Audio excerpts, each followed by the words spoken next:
Welcome, friends. Welcome to our Wednesday meditation and talk. This webcast is on my Facebook and YouTube pages and IMCW's as well.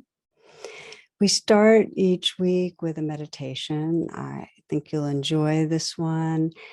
And we begin that by just sensing how we're sitting and feeling into our posture and making whatever adjustments will allow you to feel that you're alert and awake and also at ease.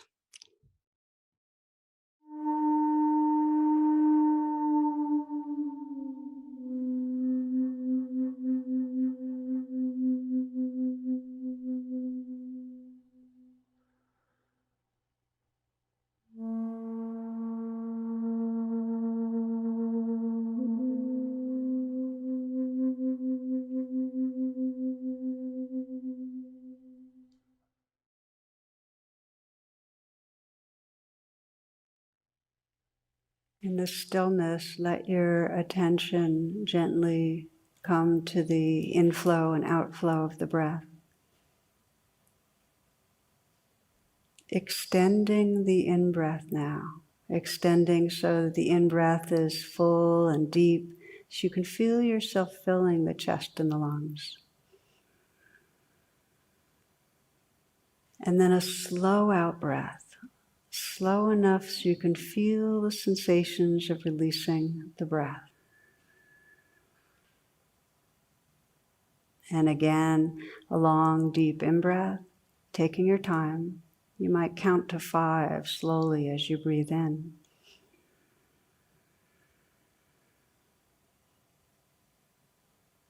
And matching the length of the in-breath with the out-breath. Slow, conscious, letting go, letting go. Breathing in long and slow and deep.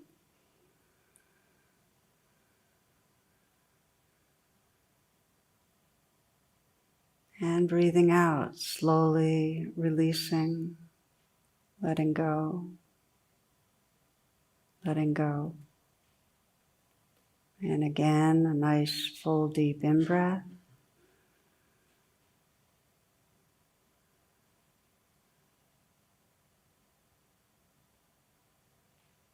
And a slow out-breath. Continuing equal part in-breath and out-breath, long and slow.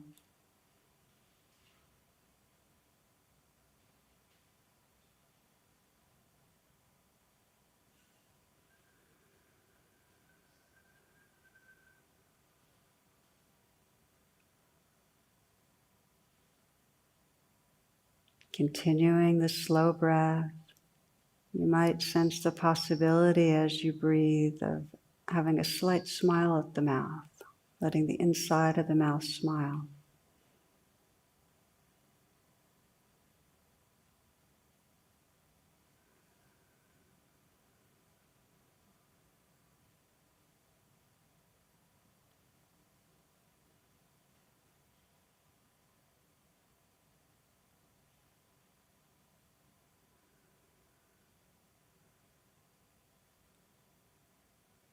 Continuing the same breath, slight smile. You might sense the eyes can soften. The outer corners of the eyes lift a bit, so the eyes are smiling too.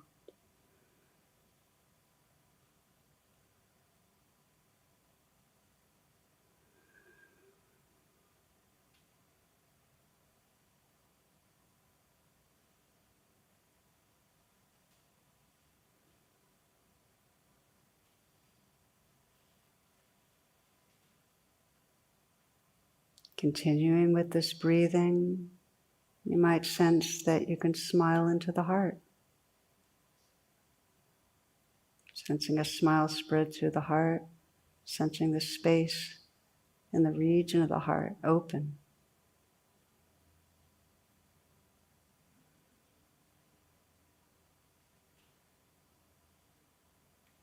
Slow in-breath, filling the chest.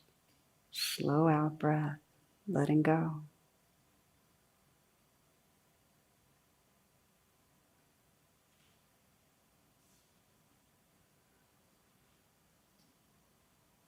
Continuing the breath and sensing that you can relax the shoulders as you breathe.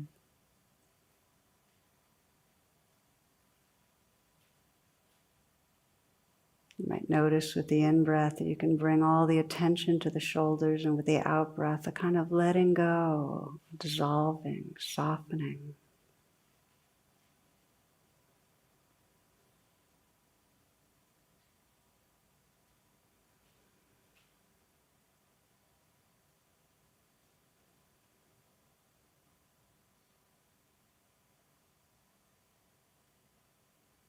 Still, slight smile. Smile at the heart.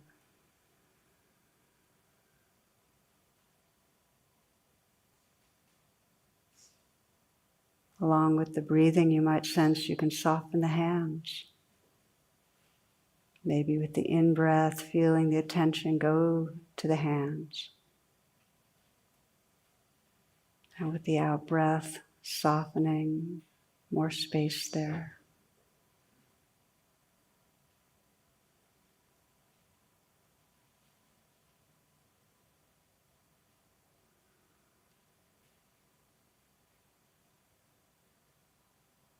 As if with the in-breath you can breathe in and sense the spaces between the cells,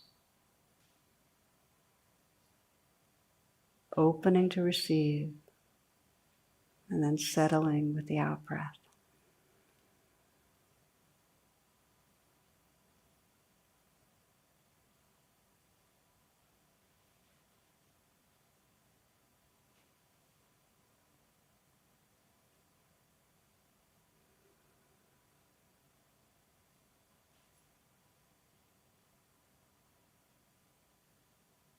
And then letting go of any intention around how the breath is, letting the breath be natural now.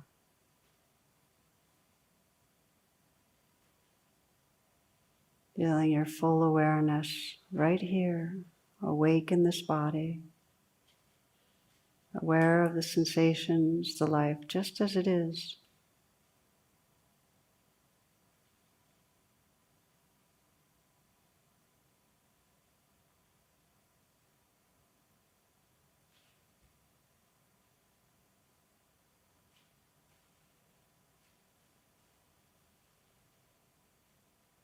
You can rest the attention gently with the natural movement of the breath.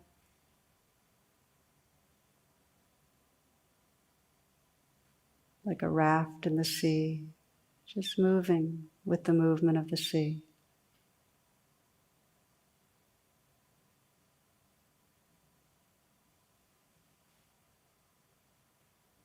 Or in a more broad way, you can rest with the whole field of sensation.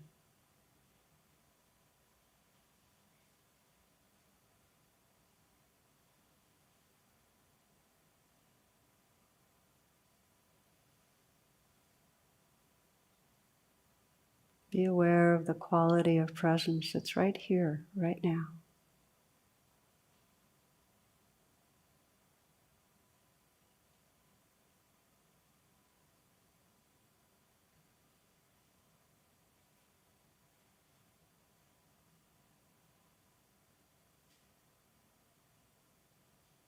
You can let your practice be very simple.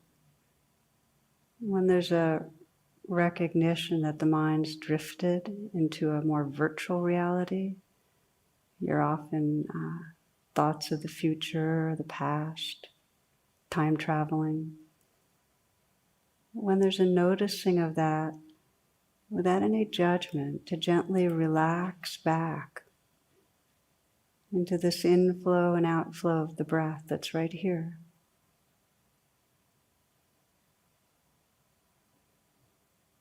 Relax back into this field of aliveness, of sensation.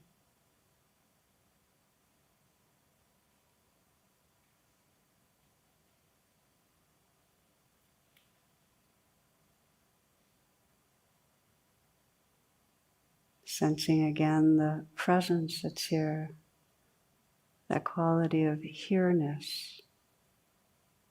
You might even mentally whisper, here.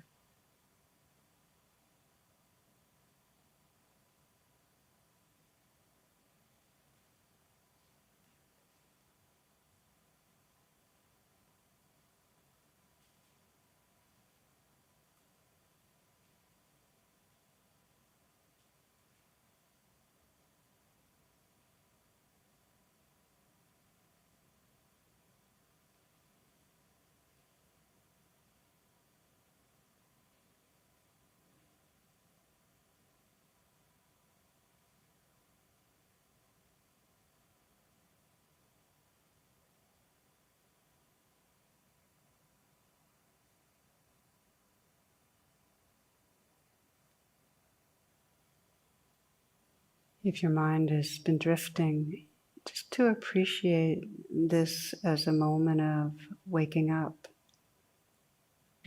from the dream,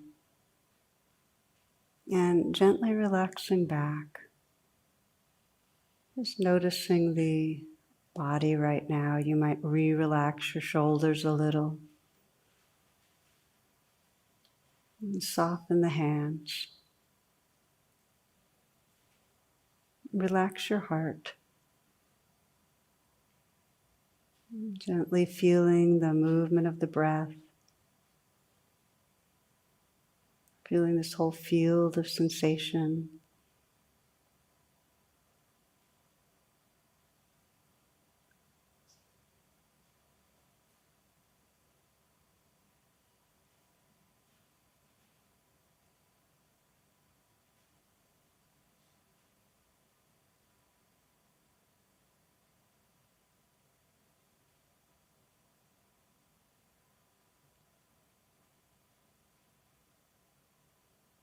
One of the definitions for mindfulness is heart presence.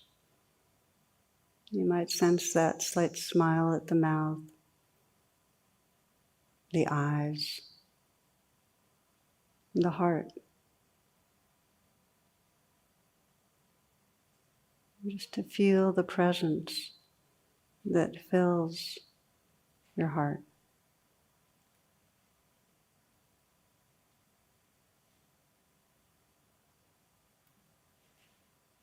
And sensing this heart space that really can include this present heart, that can include whatever's going on right now.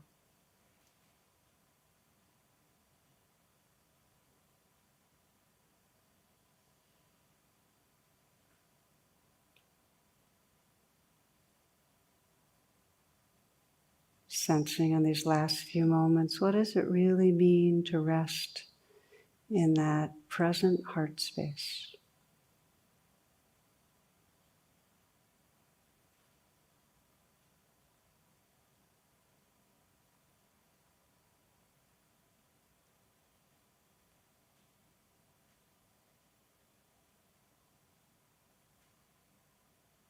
And from this present heart space, offering your own being whatever wish or blessing most resonates in this moment.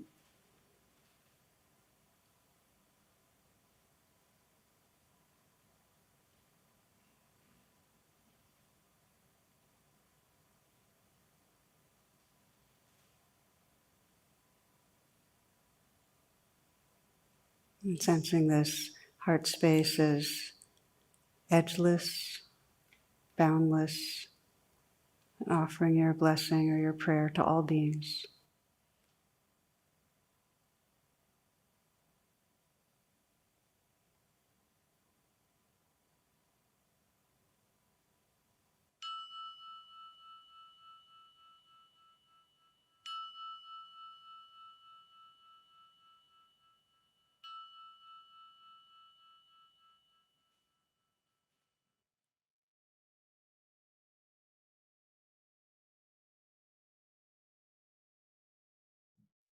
As a way of transitioning from the meditation, you might take a few full breaths. If your eyes are closed, opening them. And just with mindfulness, begin to move a little, perhaps stretch if you'd like, or stand. And as you do, I'll make a few announcements. This is for this upcoming week. I always invite you to check out our website. It's a brand new website, tarabrach.com. Lots and lots of resources on it. And of course, all my virtual offerings are there. Also to let you know that this Saturday we have a satsang, which is our once a month gathering. It's open to all, where we do a little bit of meditation. And then I invite in your questions, and we have some really rich, juicy exchanges. Close with a little bit of a loving kindness practice. It's really sweet. It's for 75 minutes. Also invite you to check imcw.org for live stream offerings that are made available by our local DC teachers. And the affinity groups that are this coming week are for women, young adults, Heart With, Teens of Color Mindfulness Group, Living Mindfully with Illness Together, and the LGBTQIA SIT. Each week after this gathering, we have a mindful dialogue available. You can check tarabrach.com/class for it. And it's a chance to join with others and just explore whatever came up for you during the talk. Finally, I very much appreciate whatever donations you offer. The teachings and meditations are offered freely, and what you give as an expression of gratitude really does make a difference for us. We invite $10. If that's too much, totally understand. And if you can afford to give more, that's great too. So whatever you give, know that it's really appreciated, and that the links can be found in the description. Okay, we'll take a few moments of quiet and then move into the offering for this week.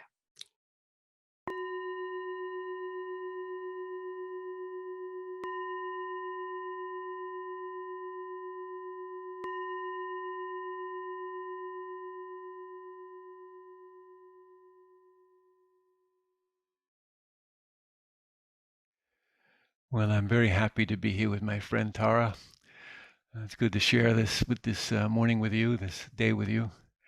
And maybe, Tara, you could begin and see where it takes us, huh? My pleasure. And likewise, it's a joy to get to co-teach with Frank, who's very dear to my heart. I just was looking at the picture of us from the last time we taught in Washington, D.C. Really wonderful. And really so grateful to each of you who are here. And I'm imagining you here since I don't get to see you, which I love being able to see and feel you as much as possible. So thank you. Thank you from around the globe, coming from around the globe. And it feels so important, a gathering like this to explore presence, explore that silence and that space that can hold, with heart, all that's going on in this world in these current times. And so aware of the intensity, just I went ahead and looked at the front pages today, the violence, all the refugees, waves of pandemic, and then of course the earth suffering. One friend last described the last few years as that she couldn't seem to land. It was like being in an airplane and just navigating one storm after another. And it wasn't safe and stable enough to land. And it can feel that way when we're in reactivity, that we're just not able to arrive in real life, can't contact, can't feel intimacy. We're just in motion, reacting. And, even when we're not feeling strong emotion, you might notice there's still that habitual tendency to tense against what's next. I'm sure you've recognized it. I'm thinking of one woman, a mother who sent her son a text message, and it said, "Start worrying, details to follow." And that's kind of the way it is. We're ready for what's next. And as most of you realize, it's an illusion that life ever settles. I mean, we know that. There's always stressors, and life's not going the way we think it should go. And the seasons keep changing with, their creativity and their beauty and their challenges and their losses. And oh my, the losses, they've just been really big in these last few years. So many have been going through it. So to me, the deep inquiry, how in the midst of all this do we find that refuge, that space of silence and presence, that space of loving awareness that's our home? How do we find that so that the losses and the changes and the fears and the anger and whatever's coming up can be held with a real tenderness with a compassion and with a wisdom. And I want to highlight one of the major challenging currents that many are facing that need space and holding. You've probably noticed that the more stressed, the more reactive we get, anxious or angry. And with that, we're conditioned to turn against ourselves. So not only are we anxious and angry, but we don't like ourselves. We don't like how we're feeling, how we're acting. This is a really deep conditioning. And I've seen during pandemic years, along with all the uncertainties and the loneliness, the fear, these really deep feelings of personal failure.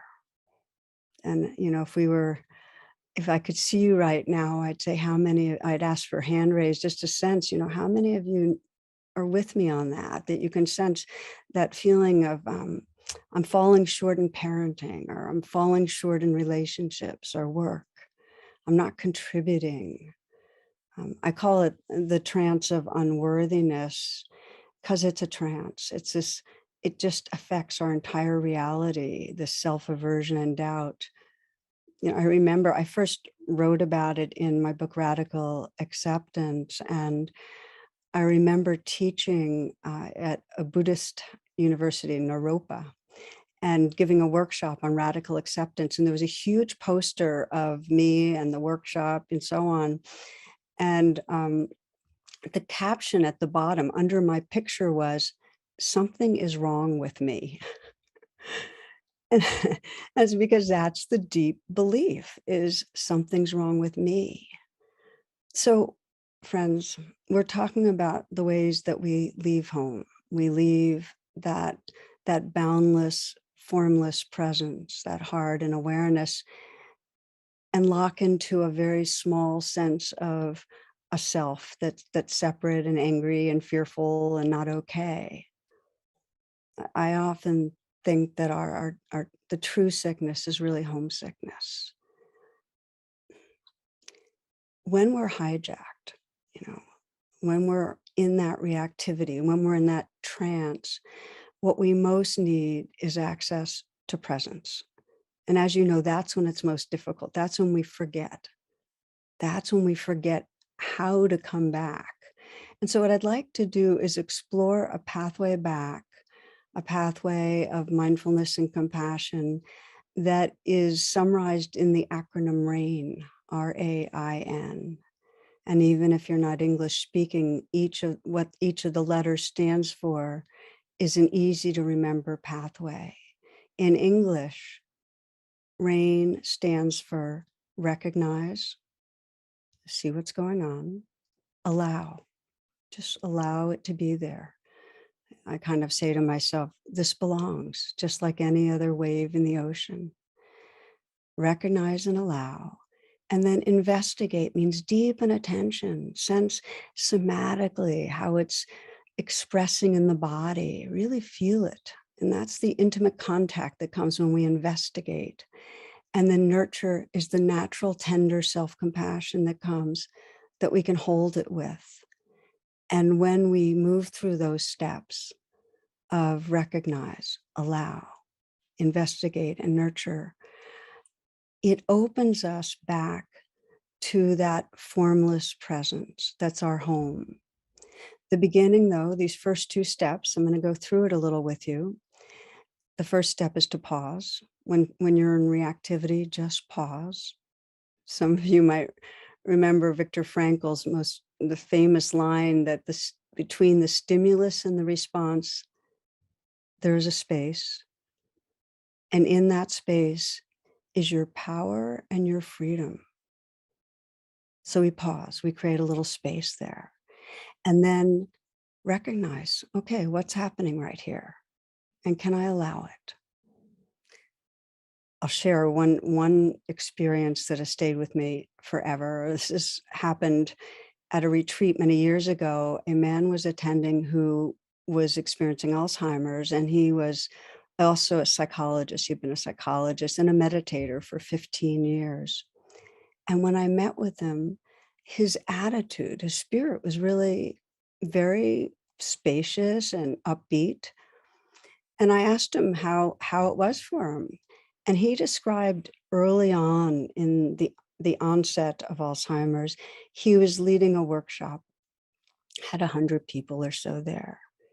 And before he started, he went completely blank, like just absolutely no idea why he was there or why others were there or anything. So here's what he did.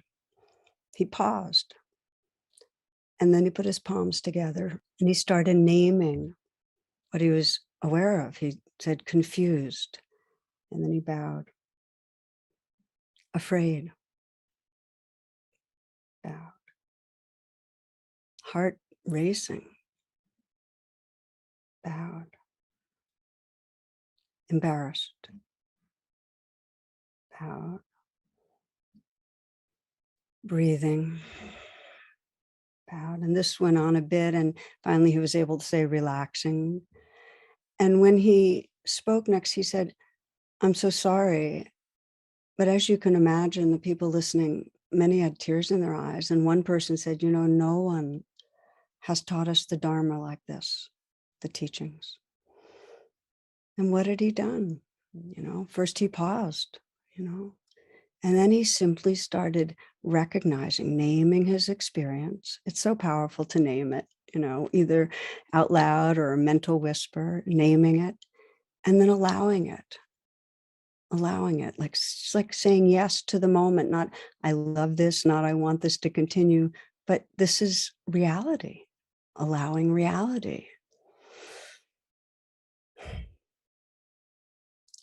Just to name that when we bow or say yes, when we allow what's going on, we're not saying yes to something external like somebody's abuse or our own behavior, or even to the content of our thoughts.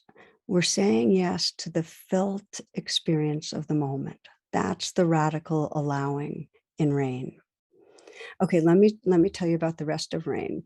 When it's a really strong emotional reaction, that initial mindful awareness can easily get destabilized. So that's where we need to deepen with that investigating and nurture. And I can say that during the pandemic, and I got a lot of email talking about what was working and what wasn't working, I had so many people saying, rain saved my life in the midst of the fears for their parents and the real losses and dealing with children at home from school and their work. And so, and rain is so powerful. I was recently asked to share this practice of mindful self-compassion with those working with refugees in Poland right now and frontline workers still in Ukraine. It cuts through. But let me share, this is a pre-pandemic story that motivated me to write about rain. And it's in the book, it's called Radical Compassion. And my mom had come down to live with us when she was like 81 or 82. And she needed a lot of help to get settled. She lives right here with us on this property. And I was in a very busy phase. So I kind of vacillated, but feeling guilty that I wasn't helping her enough and showing up, and feeling anxious about showing up with students and teaching and so on. And one point, it was so clear, I just needed to do rain. I mean, she had come into my office and to show me an article from the New Yorker, and I barely looked up from my computer. And I was actually writing a talk on loving kindness, but I barely looked up. And then when I watched her retreat, I said to myself, I don't know how long she'll be here. So I did rain, and the R of rain was to recognize, the anxiety in my system. And the A was, okay, just let it be here. This belongs, it's natural. The I, as I investigated, I asked myself, well, what am I believing? And it was this belief that I'm going to fall short on all fronts. I'm going to fail my mother, I'm going to fail my students, hence the guilt and the anxiety. And then deep in the investigation, feel that clench, that twist in my heart and chest. And I did then what I often do with nurture, which is I put my hand on my heart. And if you do it just for a moment, even a gesture of kindness begins to soften the armoring, put my hand on my heart, and I just sent a message inward, sensed what I most needed to hear. And I just told myself to trust my goodness, trust the purity of my heart. And through those 4 steps, there was an enlarging. I was no longer trapped in the identity of a daughter who was guilty for not doing enough, or a teacher that was going to fall short. I was just resting in a tender, more open space. And in the days and weeks to come, I found when I was with her, I wasn't plotting on when I could go upstairs and work again. We'd have our big salads together, and we were walking at the river. I'd really be by her side walking. And when she died, and it was only like 3 or 4 years later, I felt huge grief. I can feel it easily, but no regret, because Rain had saved my life moments with my mom. And so it is that we need a way home, when we've left home. We need a simple way to honestly and courageously feel what we're feeling, regard it with kindness. And the kindness is so important. Jeff Foster writes that the most potent medicine is this ancient commitment to never abandon yourself, to discover wholeness in the whole mess, to be a loving mother to your insides, to hold the broken bits in open awareness, to illuminate the sore places within with the light of love.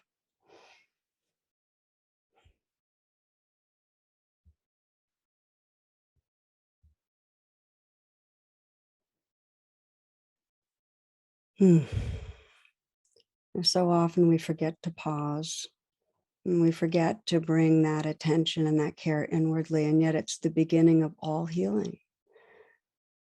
So the gift is when we come home more to the fullness of who we are, to that beingness, to the silence and the stillness and the tenderness, the awakeness of our heart mind, then we actually naturally extend and feel our belonging with each other. The great suffering is when we forget our belonging. But the gift of this is that we feel that belonging, and the kindness ripples out. Maybe one more story for you that again has carried with me for years, is of a lieutenant in the Army who was forced to take an anger management course because of his temper. And in that, he got training in mindfulness and empathy. And he went one evening to the supermarket and filled up his cart. He was very busy, had to get home and fill in more reports. So he did it really quickly, got in line. Well, the woman in front of him in the line had only 2 items, and she had a little girl, and she hands the little girl over to the clerk, and they're oohing and eyeing, and he just got triggered. She's not in the express line like she should be. She's in my line, and I'm busy, and I have so much to do, and, just a head of steam. And then he goes, "Oh yeah, mindfulness." Pause. And he just began this process of just sensing is, okay, this is what's happening. Angry, feeling it in his body, just feeling it, and then continuing to feel it and sensing under it fear of not getting things done and of his world falling apart. And then bringing a gentleness to that. It's okay. It's okay. It's just gentle nurturing, more expanded.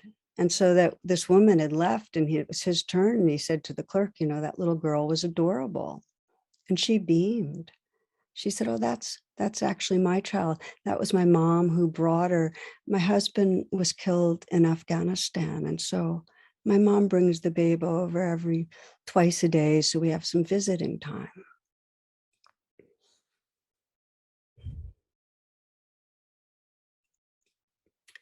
Not everyone is suffering in that particular way, but life is hard. I mean, everyone's living with uncertainty and fears, loss of their body and mind and of others, failure, sense of failure. You know, that anonymous saying, be kind, everyone you meet is fighting a hard struggle. And I often think, what if we could move through this world and pause enough to be in touch with ourselves and then look at the other and kind of, as Ruby Sales puts it, just ask inwardly even that question, where does it hurt? Where does it hurt? You know, as our world continues in crisis, this is the possibility and the hope. I mean, the only thing that will heal us is consciousness. More humans that cultivate a pathway to this awake, tender heart, the more there can be love in action. Love in action. And that is the true medicine. L.R. Noss puts it this way. He says, do not be dismayed by the brokenness of the world. All things break, and all things can be mended, not with time, as they say, but with intention. So go, love intentionally, unconditionally. The broken world waits in darkness for the light that is you. Thank you, friends. Thank you for listening. Thank you for your attention. And now Frank and I are really interested in hearing whatever questions you might have. And it needn't even be a question. It might just be something that you want to speak to that's on your heart and mind now. So, and just so everyone knows, we're in a webinar, so we won't be able to see you, but we'll be able to hear you. So, Anessa. Thank you for taking my question. I'm in the process of providing care to my mother who's slowly dying. And I find myself so often very overwhelmed in the moments. And then they pass like waves, and I do what I can with the resources that people like yourselves have so generously offered to us. But I wondered if you had some counsel for when it's really overwhelming, how to navigate.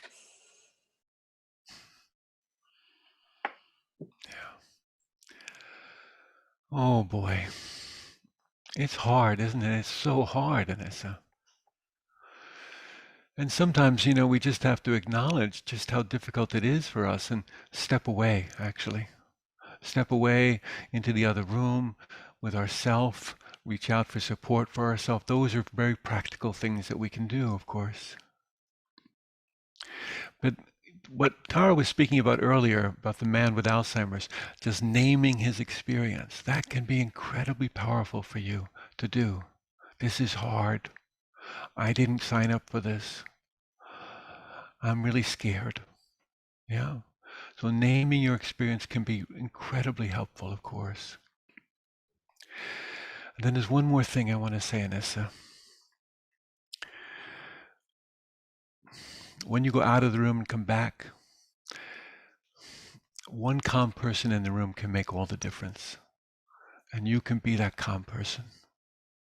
When you move your mom, when you turn her in bed, you lend her your back, you use your arms and legs to turn her.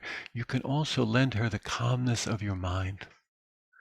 And you can open your heart in such a way that she might be inspired to open hers. And then you could be in it together. You can do that, Anessa. That lives in you. You can have confidence in your good heart. Yeah. Thank you, Nessa, for the question, Frank, that response, because it's so meaningful to so many of us. And I have a question for you, Nessa, which is, what is it you most feel like if you could remember or be reminded in those moments, like if the most wise and loving part of you could just whisper something in your ear, what do you most wish you could remember in those moments of overwhelm?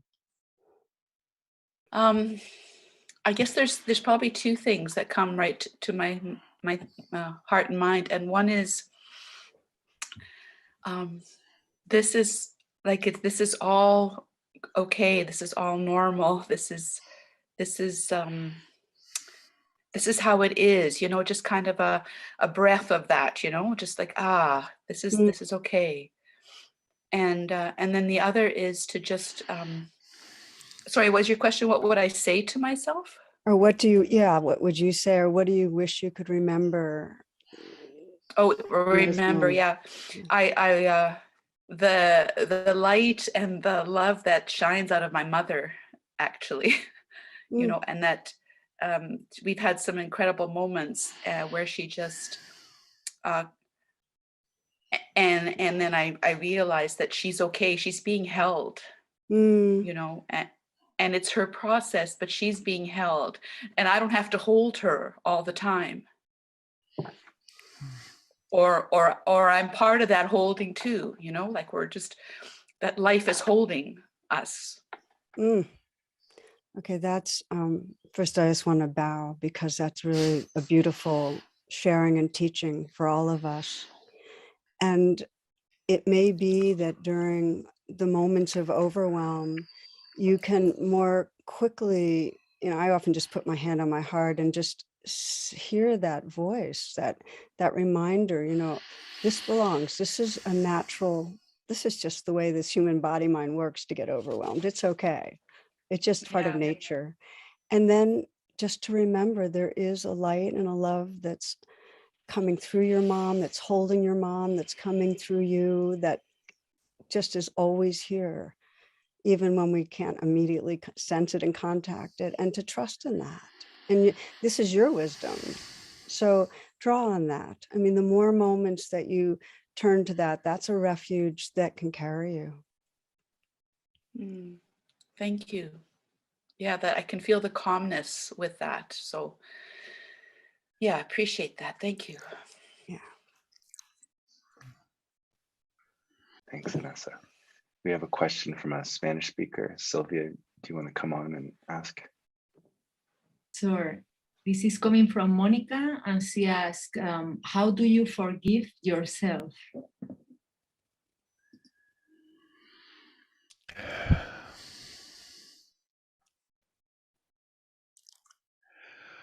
Oh my, well, one, I have to say that I think forgiveness is a fierce practice. It has been in my life. And I'm a little suspicious of forgiveness that comes too quickly. For me, forgiveness is the willingness to see the parts of myself, the sometimes very ugly parts of myself that I would rather not see, and to touch it with mercy, to touch those parts of myself with some mercy. Yeah, to recognize my humanity and my ignorance. Yeah. So I think the first thing I do is to recognize it may be a long, slow process, and but it's both a kind and fierce one. And well, I want to stop there actually and see what else Tara has to add to this actually. Frank, what you just said about it being a long process has such truth to it. I think there's a lot of premature forgiveness of others and ourselves. And the pathway is really through the vulnerability of contacting the pain of what's inside us. What helps me is to feel the pain of that and feel under it what has been driving it. And there's sometimes a metaphor I find really helpful of if you're walking in a woods and you see a little dog by a tree and you go to pet it and the dog leaps at you ferociously, bared teeth, you know, bared fangs, and you go from being friendly to being really angry. And then you realize that the dog has a paw in a trap. And then something really shifts. And you might not get near it right away because you want to protect yourself and protect others, but your heart shifts. And I think that's the shift that happens when we go through that portal of feeling the painful parts of our being, the conditioned parts of aversion and aggression and all the things we don't like, is that we find under them that we have our leg in a trap, that there's some real pain, some fear, some hurt. And then we tend to that, and gradually in tending to that, the forgiveness naturally unfolds. So I hope that's helpful.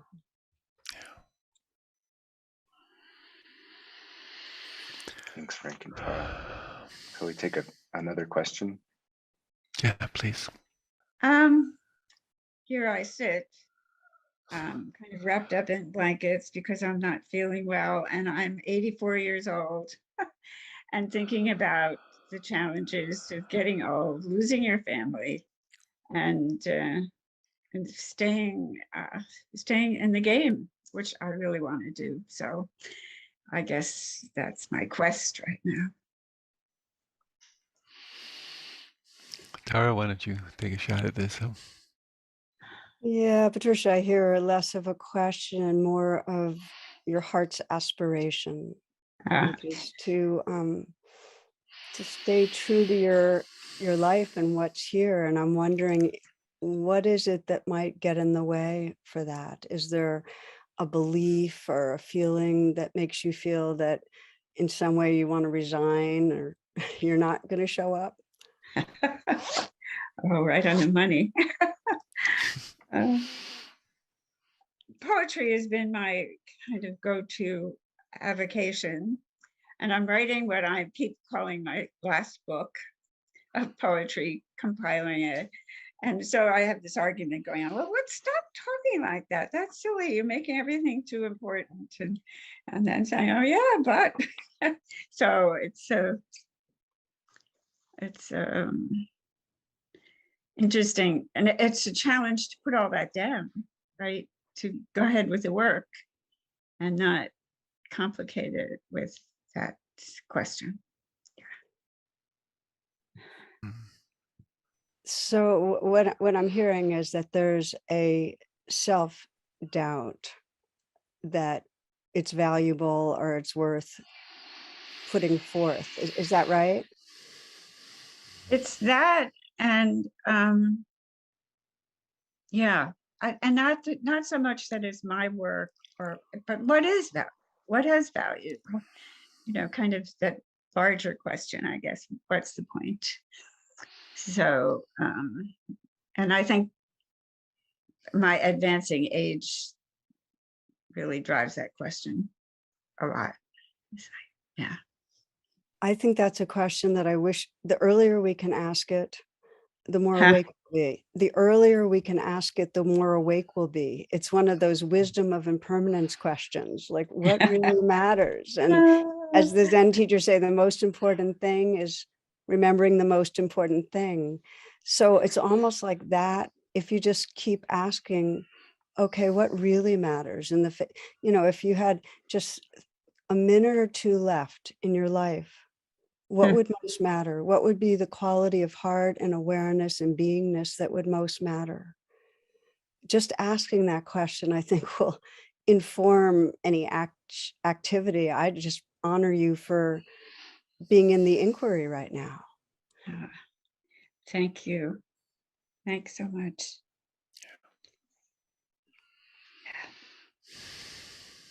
Thanks, Patricia.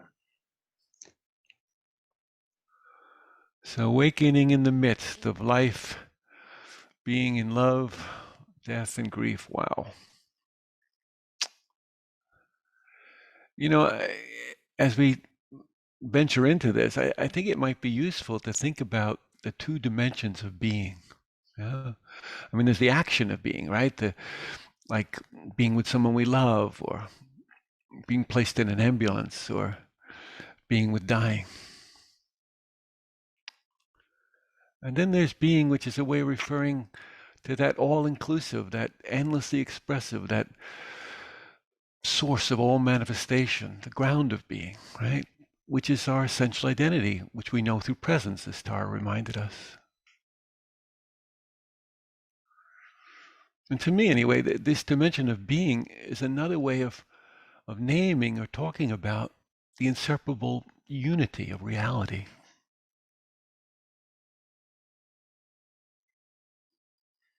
And to know reality in the midst of this life with all its beauties and horrors, well, if I'm going to know it, I want to be as real as possible.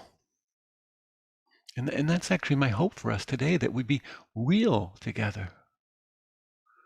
And to me, real, it indicates having some measure of self-love, some kind of love of what we essentially are. And so we want to move toward it, toward what's true and what we feel is real in us. And I think that wholesome wanting, the love and appreciation of our essence, that's central to our spiritual practice. That's central to awakening in the midst. Without love, well, our practice is being done for all the wrong reasons. So to me, this love isn't selfish. We don't love because it's good for us, or because our preferences are met, or we realize some special attainment. Because we know, that being real, it means allowing sometimes a lot of unexperienced pain to surface. So we need to love being real in order to go through all the trouble and the discipline of inner work. And you can't be real if you're pretending to be something other than you are. I mean, how many times have I chosen comfort over truth, or found myself living in the idea of who I think I am instead of in the direct experience of my life? Too many times.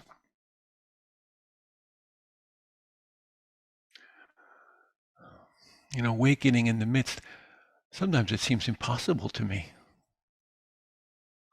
And I know that I can't do it alone. None of us can. We need support, and the support that we need, it comes from being, from reality itself. It's not something external or other than who we are. It's who we fundamentally are.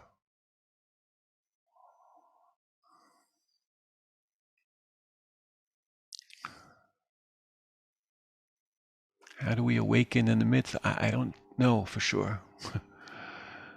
But it seems that some of it is about getting really interested in being real. Being interested in being as clear as possible about what's happening as it's happening. And knowing it as intimately as possible. Like when I'm feeling anxiety or fear or sadness, I'm aware of it not from some distant place, but up close and personal. Honestly, what's this fear like? What's this love like? What's this loss like?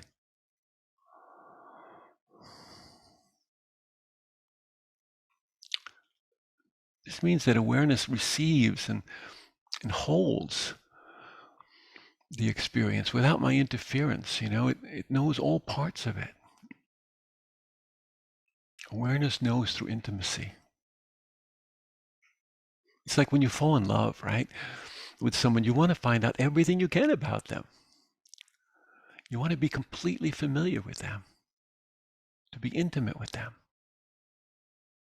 And I think we need to apply that same interest in knowing ourselves. I mean, these days when people ask me what my practice is, I say it's the practice of intimacy, learning to become intimate with myself and the world.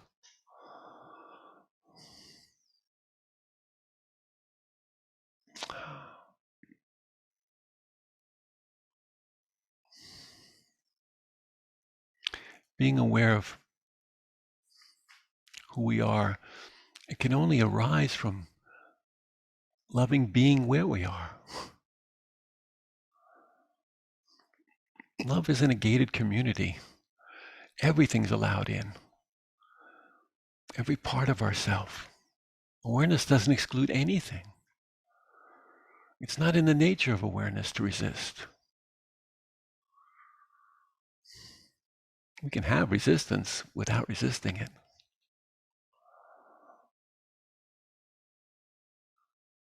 And if we're aware of our experience, rather than trying to get rid of it or trying to change it, we create this loving, holding environment that allows our experience to unfold, to show itself.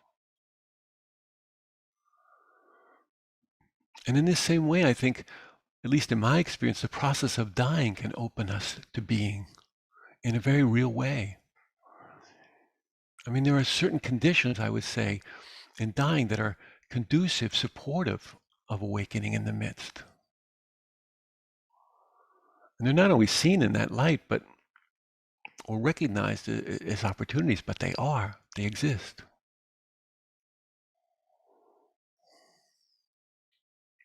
The process of dying, well, it's almost imperceptibly a process of letting go,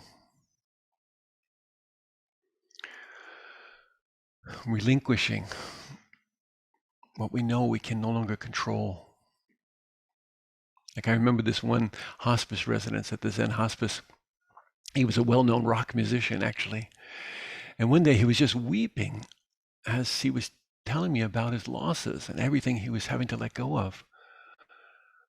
And then the next moment, he was smiling at the idea that he was going to give away his treasured Gibson Les Paul guitar to his friend.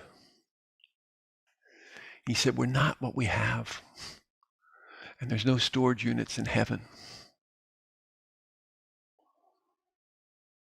So letting go can be an act of generosity, right? We let go of our old grudges and give ourselves to peace. We let go of fixed views and we give ourselves to not knowing. And we let go of self-sufficiency and we give ourselves to being cared for. And we let go of clinging to give ourselves to gratitude.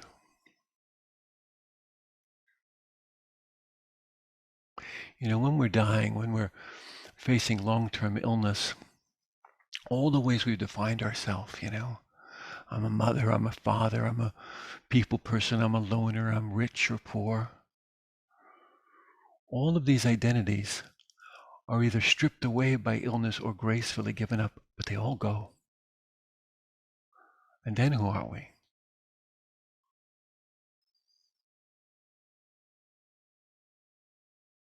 I remember this woman at the hospice said to me before she died, she said, "If I had known the silence was this beautiful, oh, I would have spent a lot more time in quiet."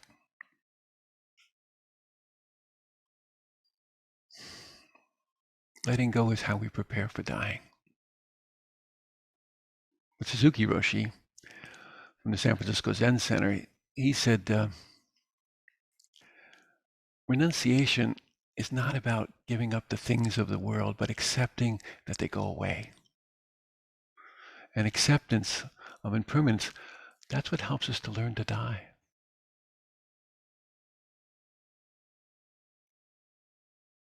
You know, many years ago, I was studying with Elizabeth Kubler-Ross, the pioneer in death and dying, and she helped so many of us understand what the process is like. And she developed those famous 5 stages, you know, that model of dying: denial, anger, bargaining, depression, acceptance. Well, I'm not sure Elizabeth ever meant them to be such a linear path that others have mistakenly turned them into. Dying certainly doesn't, happen in such a tidy way. But in my experience, I differ with Elizabeth because acceptance isn't the final stage. Acceptance is still a strategy of the personality. There's a sense of me choosing to accept. However, as that small, separate sense of self shakes loose in the dying process, there can be a kind of chaos that acceptance born of personality can't manage. And it can be filled with agitation and can be frightening to some people. But I think it's here in this chaos that something infinitely deeper than acceptance or letting go arises. And that's surrender. And that's a process by which we cease all struggle and resistance. And surrender is a kind of gateway to transformation. I'm not really sure we even can choose surrender. I think it's more like it chooses us. It's more like a karmic thread or an undertow that takes us. Certainly we know that there are certain things that can engender surrender, right? Like our spiritual practice can engender surrender, our deep faith can engender surrender. But also exhaustion can engender surrender. And I've seen this many times with people who are dying. At some point in the dying, we're just too exhausted to keep up the fight. And it's in those moments that I've seen ordinary people, people like you and I, develop profound insights at the end of their life that have them emerge as something larger, more expansive than more real than the small separate self they've taken themselves to be.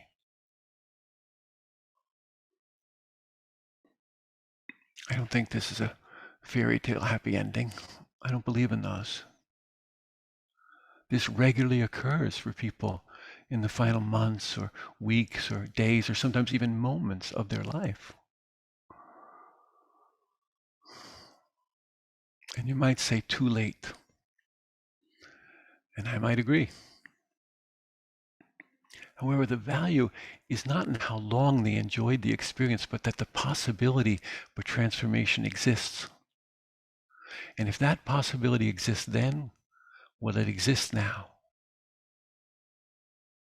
And we can harness the awareness of death now to appreciate the fact that we're alive, to encourage self-exploration, to clarify our values, to find meaning, and to generate, hopefully, positive action in our world. And to palpably touch, to know ourselves as being.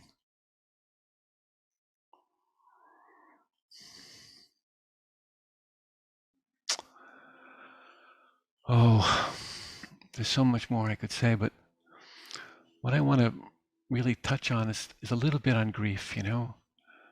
That grieving the death of someone we love, it's like being thrown into a raging river.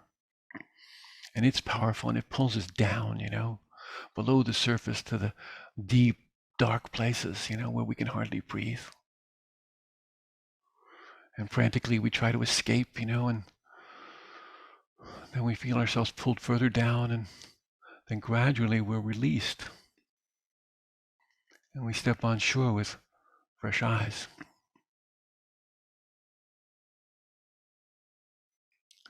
Look, sadness is just one of the faces of grief, one of its many faces. And grief also it manifests as lots of things, as anger and as self-judgment and as regret and guilt and blame and shame. And there are periods of numbness that feel like we're walking through molasses. And I think our task is to sit down with grief and to let her show us what she has to teach. No part left out.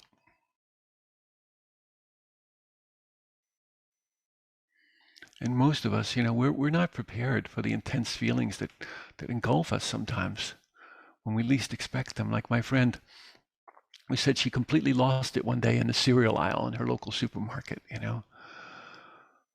She said, I just lost it right there between the Cheerios and the Raisin Bran, you know.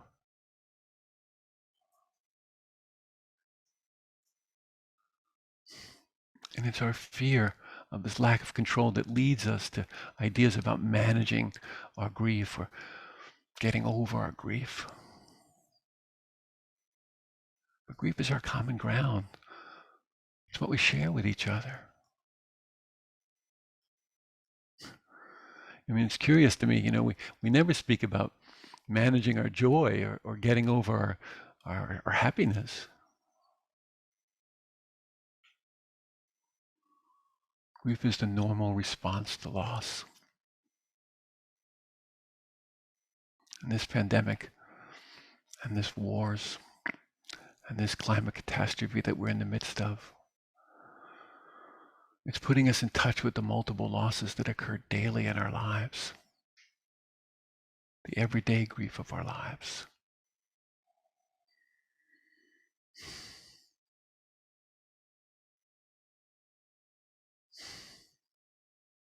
Someone said recently when Roshi and I were teaching together that grief is love that has no place to go.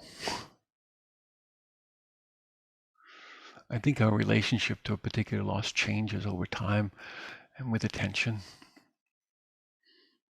It won't always have the same intensity for us, but the response to loss, well, it will remain and maybe last a lifetime. I think we're barely human if we don't grieve. And the resistance to it, it only intensifies our pain.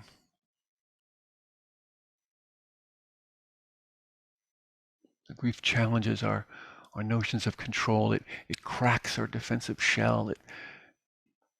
It shows us how vulnerable we are.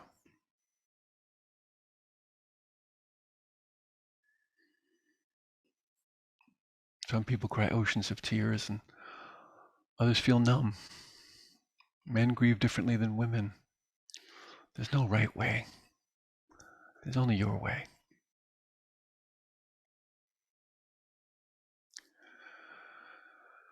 So I want to stop speaking now and again turn to you and engage with you in a kind of conversation and a dialogue with you about what's on your hearts and minds, about being and life, and love and dying and grief.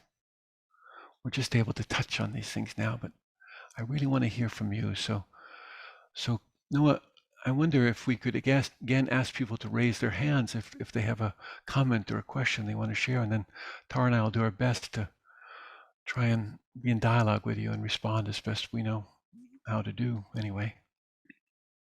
Yes, we already have 40 people with raised hands. So Alyssa. Thank you so much. This month marks 7 years since my only child, Jake, passed by suicide. Within 3 years, I had lost my mother, and I had a physical disability which worsened, and I had to leave my career. I have no living relatives. My marriage has survived beautifully.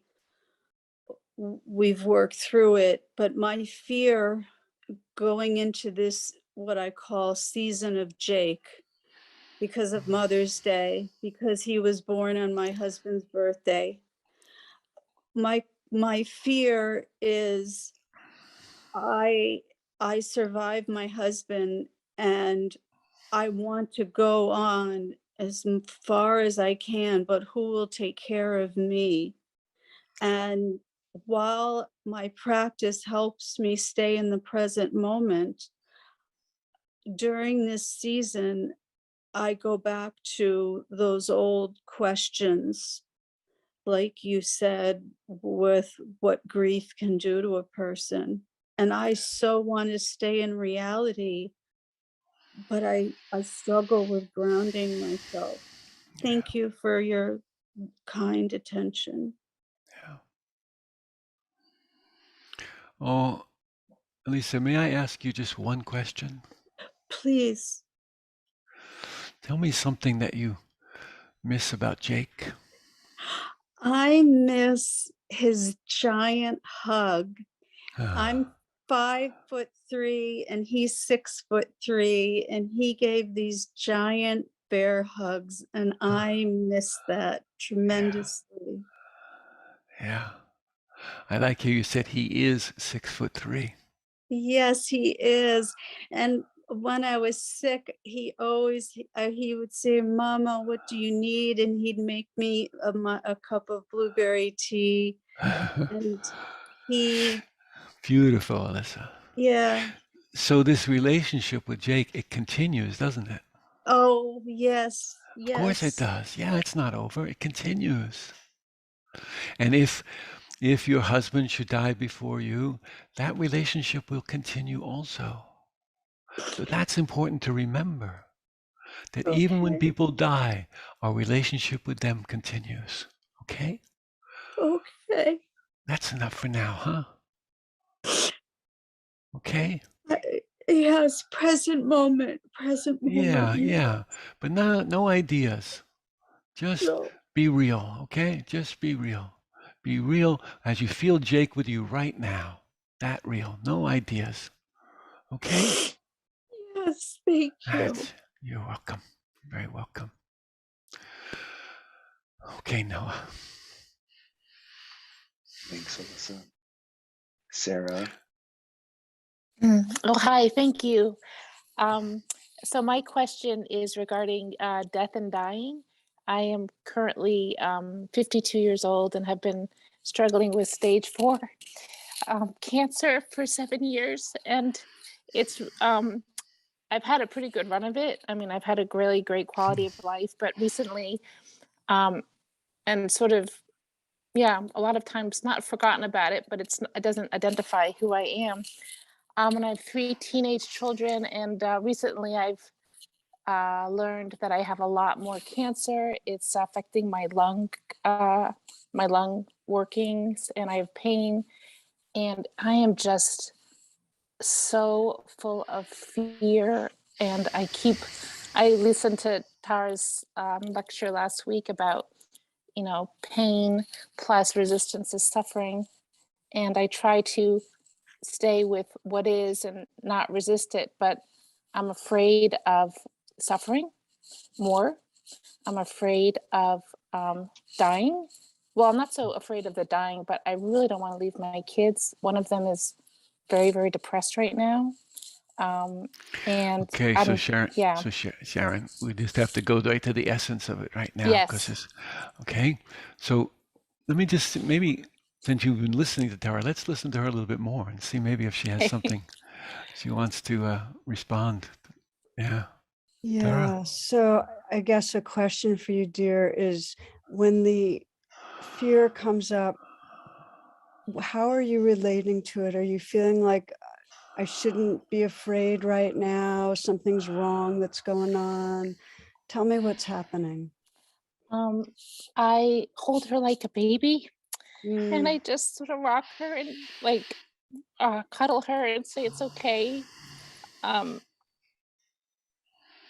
And her name is Sally. mm, And but it still can be like I can hardly even talk about it. It's so, as you can tell, it just blows me right out of the track of Yep, it's living huge. in. Yeah, it's huge. So let me ask you, in this moment, as you feel like you're holding her and rocking her, what else you feel she needs in this moment? What would give her more of a sense of space or comfort, just right now? What is it? Just you asking that helps. I don't know. And you're not supposed to necessarily know. That's exactly right. Yeah. This is all about our relationship with fear. The fear is a given. I sometimes say thank you to my fear, because my fear is coming from my love of life, living, so in some way I go, Exactly. yeah, it's just that essence of you that just wants to live. And so just know there's a love for living and a love for the relationships, and keep saying, what do you need right now? And it may not be that there's a small self there that can offer something to her. It's okay to call on something larger. Okay? Call on whatever sense of love you have, sweetie, that is in this universe. Whatever light, love, formless presence that you in some way detect, call on that. Let that help you to hold this little precious being. Hey, thank you. Thanks, Thank Sarah. you so much. Yeah, blessings, dear. Thank you. Well, we have a little more time, Noah. So We're going to ask people Yeah, just one's go right to Spanish. essence. Go right to essence if you can. Yeah. So we have Sylvia. Yeah. Okay, so this is coming from Graciela, and she says, the husband of my daughter has cancer, and he's not the same person he used to be. It's brain cancer, and it's very hard to take care of him because we don't know him. We don't even like him. What to do?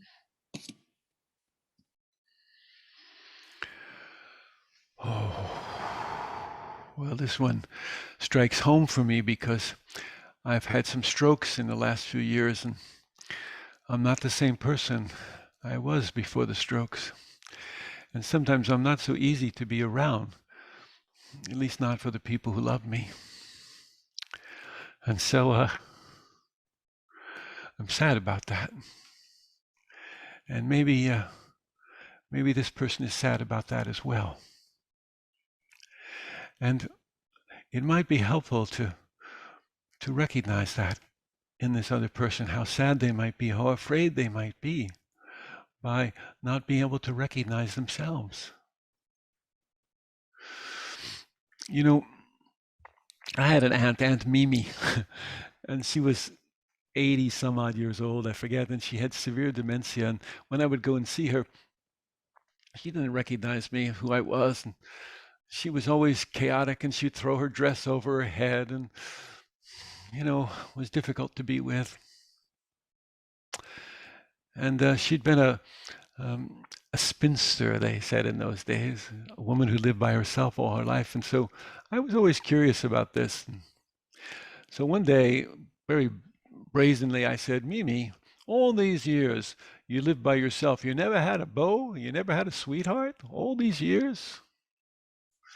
And suddenly this woman who'd been throwing her dress over her head sat up straight in her chair and folded her arms in front of her and said, some questions are too personal to ask.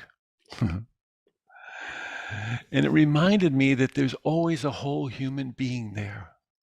There's always a whole human being there. Sometimes in a very distressing disguise. But we can find a way of speaking directly to that whole human being. We can find a way of seeing ourselves in them and seeing them in us. And I think that matters greatly in how we care for them.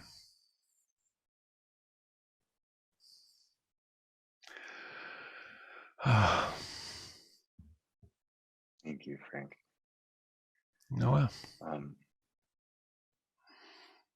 Do you a couple more questions? Yeah, sure, of course. Let's try and go until our time runs out. That's how I intend to live my life, to keep going until my time runs out. Mary. My question has to do with the grief of having several relatives within the last couple of years who have been diagnosed with mental illnesses.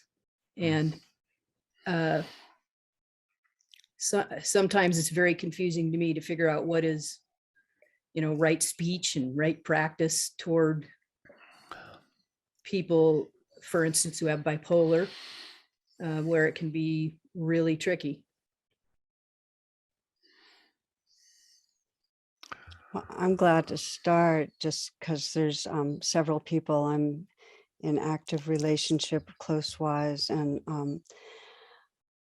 it's very hard for me to legislate for myself what's going to be right behavior. More, I have to come back into my heart and sense, get in touch with what my deepest intention is. Like, what is it that my heart wants in this relationship? And I know deep down, I want there to be a loving connection. And so I have to go back to that, even though I know that there's going to be all different filters of interpretation, and start with a sincerity. And I know that when I get sincere, I'm more discerning, and I seem to flow more with what's needed. And the other piece is to really sense impact. And it's like, it doesn't matter how good my intention is, when the impact is such that it throws somebody off, that's just an invitation for me to go back to that intention and not be down on myself, really forgive myself and just experiment. And I find that all relationships are an experiment. You know, we're always exploring what is it that will most serve a real heart connection. So I hope those few things give a little bit to work with. And Frank, I'd love to hear whatever you want Oh, to add. I have nothing to add, but I do want to try and include some more people. And I don't want to rush us, but I feel so many, the hearts of so many people here online, and I want to know if there's someone else, Noah, who wants to speak. Yeah, thank you, by the Yes. way. Thanks, Mary. Megan? Hi, I'm wondering, I have a progressive disease and the end stage has me, if I fall within a dementia in a wheelchair and, dying of some secondary infection. How do you balance acceptance with hope? Because many a practitioner says, don't will yourself into a wheelchair. So I get you sit with yourself and your leg is numb and you can't get off the floor and you accept that. But how do you deal with the fear of what happens next week or the week after?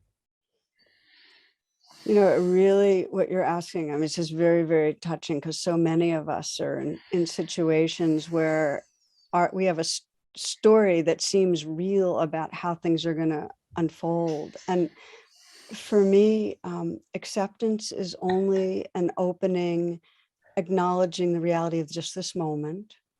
And hope means not expectation, but just staying open to possibility. Open to possibility. And the deepest possibility doesn't have to do with the progression physically.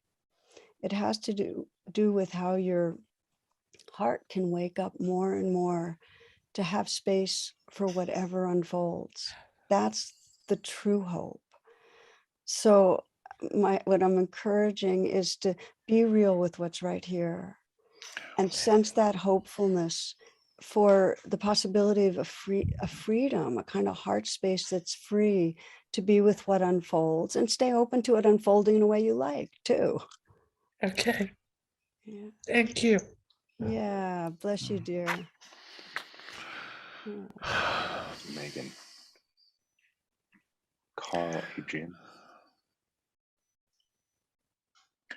Hi, my name's Carl. Can you folks hear me okay? Yes, Yeah. Carl. Well, so first of all, I just wanted to say to both of you, I just have such, Yeah. okay, so some emotion of gratitude here, just such deep gratitude Yeah. to both of you for I can do this, the vulnerable sharing of your stories and of your teaching. I just wanted to say that. I've been struggling with two questions actually, and I don't know. I'll You throw get both one, of them Carl. out. You just get one. I only get one. Oh, okay. Go Then to I'm going essence to ask here. this. If either of you could go back and live life again, what would that one thing be that you would want to do differently?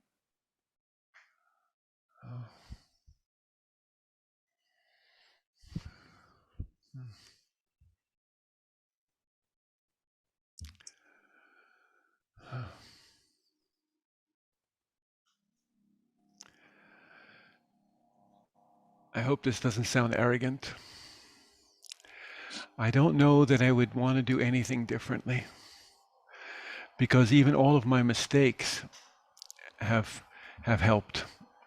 You know, they've helped me create a meeting place with myself and others, you know. My fear has helped. My anger has helped. They've helped me to find a meeting place with others who experience something similar. And so,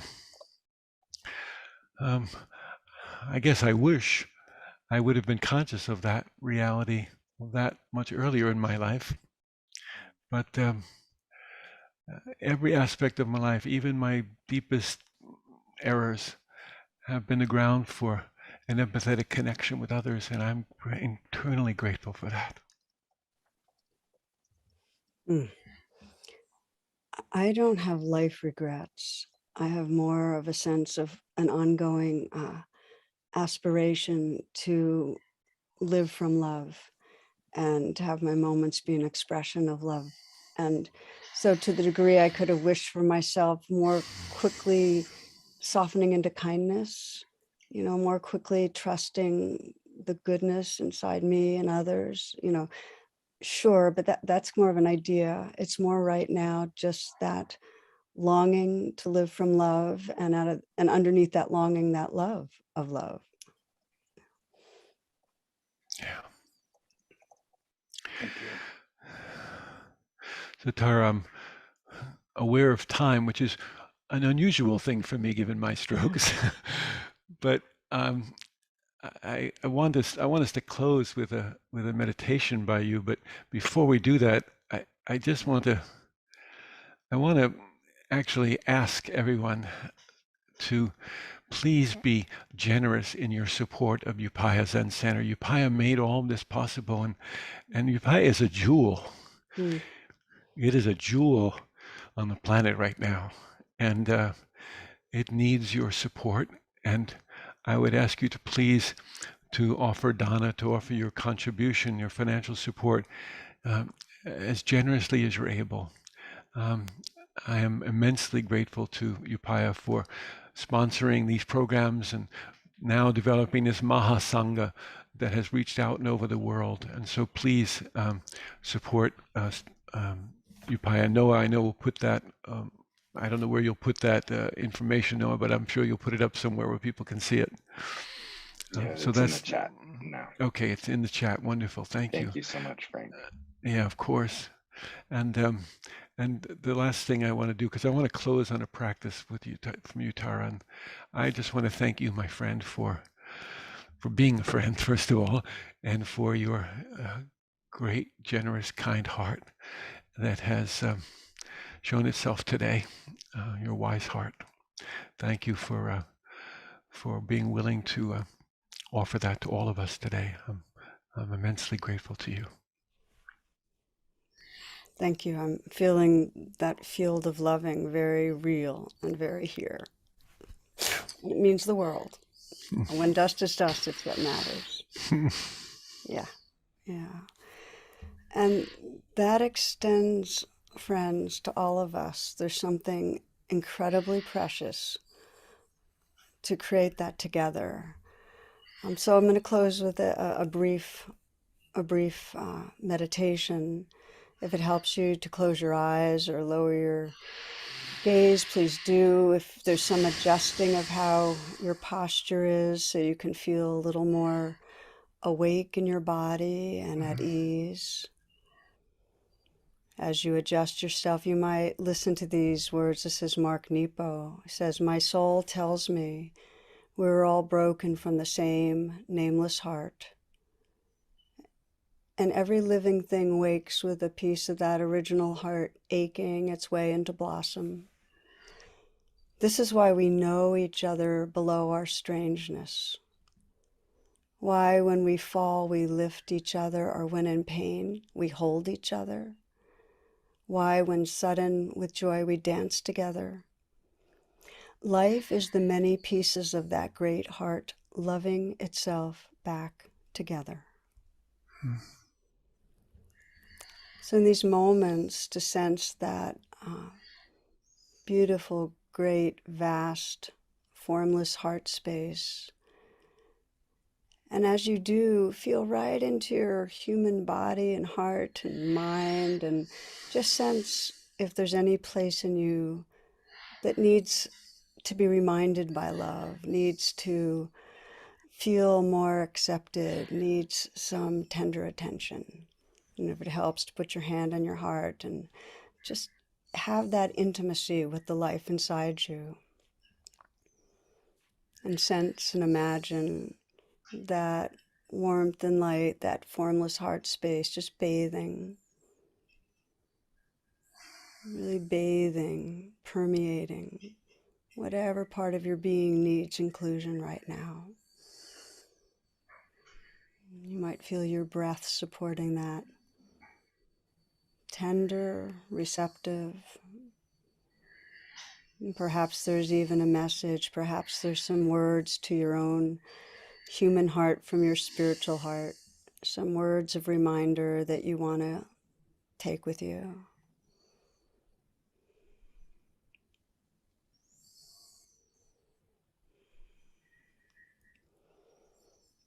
And then sensing the quality of the presence that's here.